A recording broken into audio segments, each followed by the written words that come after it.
Bidadi township ವಿಚಾರಕ್ಕೆ ಸಂಬಂಧಪಟ್ಟಂತೆ ವಿರೋಧದ ನಡುವೆ ಅಧಿಸೂಚನೆಯನ್ನು ಹೊರಡಿಸಿದೆ. ಯಾರ ಹಿತಾಸಕ್ತಿಗೋಸ್ಕರ ಇದು?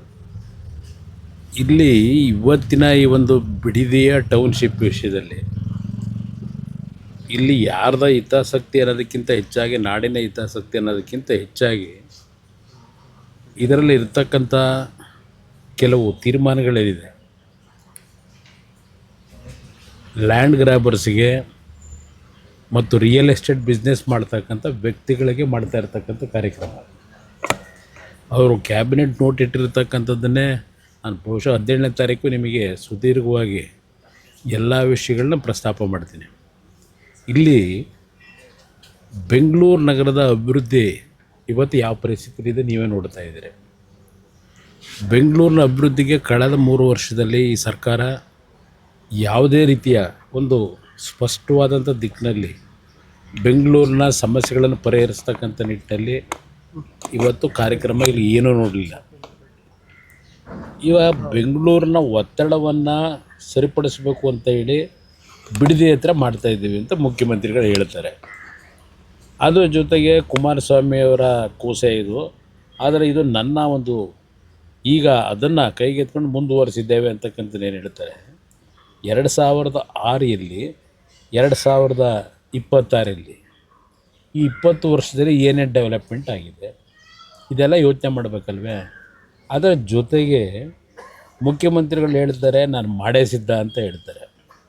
ಈಗ ಅಲ್ಲಿ ರೈತರ ಪರಿಸ್ಥಿತಿ ಏನಿದೆ, ನಾವು ಯಾವುದೇ ಒಂದು ಯೋಜನೆ ಮಾಡಬೇಕಾದ್ರೆ ರೈತರ ಬದುಕನ್ನು ನೋಡಬೇಕು, ರಾಜ್ಯದ ಅಭಿವೃದ್ಧಿಯನ್ನು ನೋಡಬೇಕು.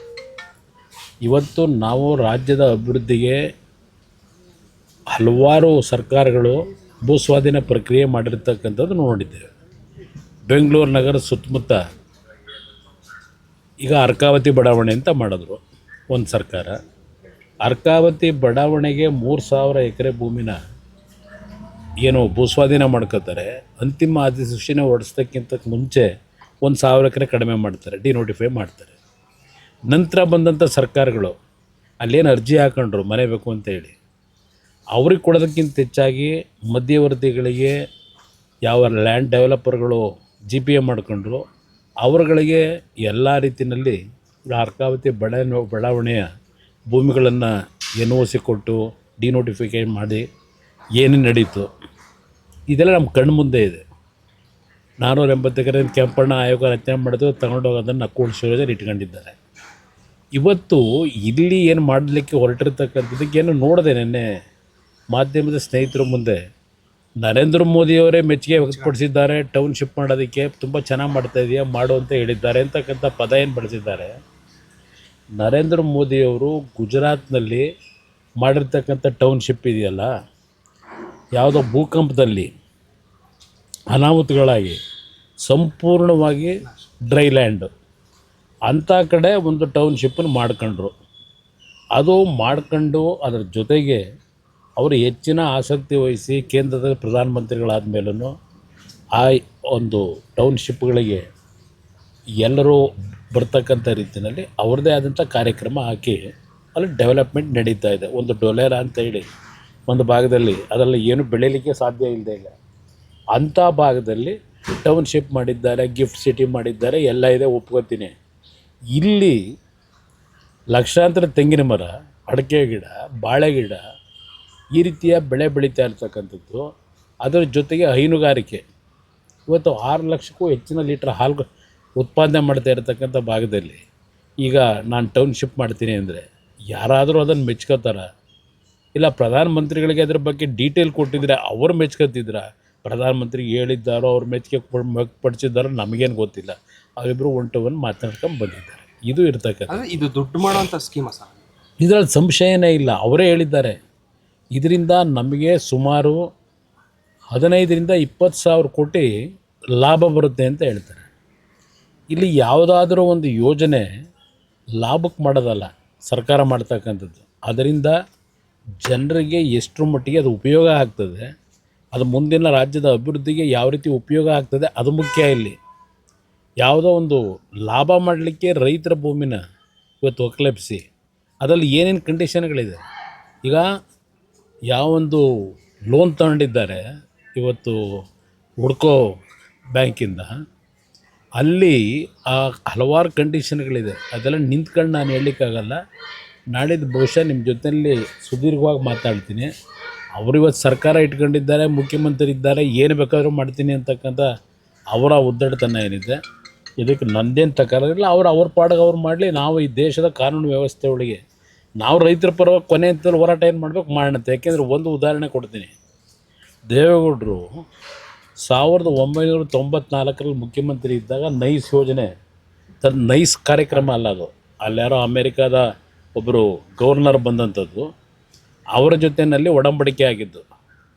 ಅದು ನಂತರ ನೈಸಾಗಿ ಪರಿವರ್ತನೆ ಹೊಡಿತು.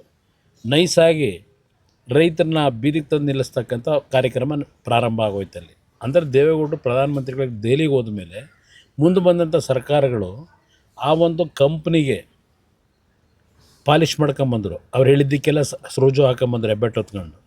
ಹಾಗೆಲ್ಲ ಇವರೆಲ್ಲ ಪಾತ್ರಧಾರಗಳಿದ್ದಾರೆ. ಇವರು ಅವತ್ತೂ ಸಹ ಈ BMICP ಅಂತಕ್ಕಂಥ ಒಂದು ಇದು ಮಾಡ್ಕೊಂಡ್ರಲ್ಲ ಬೋರ್ಡು, ಅದಕ್ಕೆ ಚೇರ್ಮನ್ ಇವರೇ. ಈಗ ಗ್ರೇಟರ್ ಬೆಂಗಳೂರಿಗೂ ಇವರೇ ಹಿಂದ್ಗಡೆ ನಿಂತಿದ್ದಾರೆ. ಈಗ ಆ BICP ಇದೆಯಲ್ಲ, 1,00,000ಕ್ಕೂ ಹೆಚ್ಚಿನ ಎಕರೆ ಅವತ್ತು ಅಕ್ವೈರ್ ಮಾಡಿ ಅದರ ಚೇರ್ಮನ್ ಆಗಿ ಇದು ಎಲ್ಲಿಗೆ ಬಂತು ಇವತ್ತದು? ಇವತ್ತು ಅವರ ಹಿಂದೆನೇ ಓಡಾಡ್ತಾ ಇದೆ ಅದು. ಬೆಂಗಳೂರು ಸುತ್ತಮುತ್ತ ಎಷ್ಟು ಭೂಮಿ ಇವತ್ತು ಇವರ ಸ್ವಾಧೀನಕ್ಕೆ ತೆಗೆದುಕೊಂಡಿದ್ದಾರೆ. ಇವರ ಒಂದು ಸುತ್ತಮುತ್ತ ಇರತಕ್ಕಂಥವ್ರು ಅವರು ಏನೇನು ಮಾಡ್ಕೊಂಡಿದ್ದಾರೆ ಅಲ್ಲಿ ಹತ್ರ ನೋಡ್ತಾ ಇಲ್ವಾ? ಟೋಲ್ ಹತ್ರ, ಹೊಸಕೆರೆಹಳ್ಳಿ ಟೋಲ್ ಹತ್ರ ಬಿಲ್ಡಿಂಗ್ಗಳು ಬರ್ತಾ ಇದ್ದಾವಲ್ಲ, ಏನೋ ಅದು ಆ್ಯಕ್ಚುಲಿ ಬಡವರಿಗೆ ಕೊಡೋಕೆ ಮಾಡಿರೋ ಕಾರ್ಯಕ್ರಮ, ದುಡ್ಡು ಹೊಡೆಯೋ ಕಾರ್ಯಕ್ರಮ ಅಲ್ವಾ ಅದು? ಸೇಮ್ ಇದೇ ಇವ ಕಾರ್ಯಕ್ರಮವು ಅದೇ ರೀತಿಯ ದುಡ್ಡು ಹೊಡೆಯೋ ಕಾರ್ಯಕ್ರಮ. ರಾಜಕೀಯ ಮಾಡ್ತಾ ಇದ್ದಾರೆ ಕುಮಾರಸ್ವಾಮಿ. ನಾನು ಯಾಕೆ ಇದರಿಂದ ರಾಜಕೀಯದಲ್ಲಿ ಏನು ಸಿಗುತ್ತೆ ನನಗೆ? ಇದು ನಾನು ಭಾಳ ಸ್ಪಷ್ಟವಾಗಿ ಹೇಳ್ತೆ. ಆಗಿದ್ದರೆ 2006ರಲ್ಲಿ ನಾನು 5 ಟೌನ್ಶಿಪ್ಪನ್ನು ಬೆಂಗಳೂರಿನ ಒಂದು ಒತ್ತಡಕ್ಕೆ ಸ್ಟಾಪ್ ಆಗಿ ಮಾಡಬೇಕು ಅಂತ ಹೊರಟನಲ್ಲ, ಅವತ್ತು ಏನು ಮಾಡಿದ್ರು ಇವರು? ಸ್ವಲ್ಪ ಜನಗಳ ಮುಂದಿಡಿ. 5 ಟೌನ್ಶಿಪ್ ಮಾಡಲಿಕ್ಕೆ ಹೊರಟಾಗ ಇದೇ HK ಪಾಟೀಲರು ಈಗಿನ ಕಾನೂನು ಈಗಿಲ್ಲ ಪಾಪ ಮಂತ್ರಿಗಿರಿನ ತೆಗೆದುಬಿಟ್ಟವ್ರೆ. ಅವರ ಅಧ್ಯಕ್ಷತೆಯಲ್ಲಿ ಒಂದು ಕಮಿಟಿ ಮಾಡಿ 5 ಭಾಗದಲ್ಲಿ ಕುಮಾರಸ್ವಾಮಿಯವರು ಮಾಡಲಿಕ್ಕೆ ಹೊರಟಿರೋದು ದುಡ್ಡು ಹೊಡೆಯೋ ಕಾರ್ಯಕ್ರಮ, ರೈತರನ್ನ ಒಕ್ಕಲೆಬ್ಸೋ ಕಾರ್ಯಕ್ರಮ ಅಂತೇಳಿ ಮಾಡಿದ್ರಲ್ಲ, ಅದು ರಾಜಕೀಯ ಅಲ್ವಾ? ಅದು ನಾನು ಏನೊಂದು ದೊಡ್ಡ ಇದನ್ನೇ ಬಿಟ್ರಲ್ಲ ಪಬ್ಲಿಸಿಟಿ, ಅದು ಯಾತಕ್ಕೆ ಮಾಡಿದ್ರು? ಅವತ್ತು ನಾನು ಮಾಡ್ಲಿಕ್ಕೆ ಹೋದಾಗ ಯಾಕೆ ವಿರೋಧ ಮಾಡಿದ್ರಿ? ಈ ತಾರ್ಕಿಕ ಅಂತ್ಯ ಹೇಗೆ ಸರ್? ಈಗ ನಾವು ಕೋರ್ಟ್ನಲ್ಲಿ ಜನಗಳ ಪರವಾಗಿ ನ್ಯಾಯಾಲಯ ಏನಿದೆ, ಇದರ ಹಿನ್ನೆಲೆ ಏನಿದೆ, ಇದರಿಂದ ಆಗ್ತಕ್ಕಂಥ ಸಾಧಕ ಬಾಧಕಗಳೇನು, ಇದೆಲ್ಲವನ್ನು ಕೋರ್ಟ್ ಮುಂದೆ ಇಟ್ಟು ಕಾನೂನಿನ ವ್ಯಾಪ್ತಿನಲ್ಲಿ ಏನು ಅವ್ರಿಗೆ ನ್ಯಾಯ ಕೊಡಿಸ್ಲಿಕ್ಕೆ ಪ್ರಯತ್ನ ಪಡ್ತೀವಿ. ತಾವೇ ಹಂಗಿರೋ ತಾರ್ಕಿಕ ಅಂತ್ಯ ಕೋರ್ಟ್ ಮುಂದೆ ಹೋಗ್ಬೇಕು, ಬೇರೆ ಏನಿಲ್ಲ. ಇಲ್ಲಿ ರಾಜಕೀಯ ಮಾಡೋದೇನಿಲ್ಲ. ಆ ರೈತರು ಏನು ಕಳೆದ 450-500 ದಿವಸದ ಹೋರಾಟ ಮಾಡ್ತಾ ಇದ್ದಾರೆ, ಅವರ ಪರವಾಗಿ ನಿಲ್ಲಬೇಕಾದಂಥದ್ದು ಜನಪ್ರತಿನಿಧಿಗಳು ನಮ್ಮ ಕರ್ತವ್ಯ ಇದೆ. ಆ ಕೆಲಸ ಮಾಡ್ತೀವಿ. Thank you.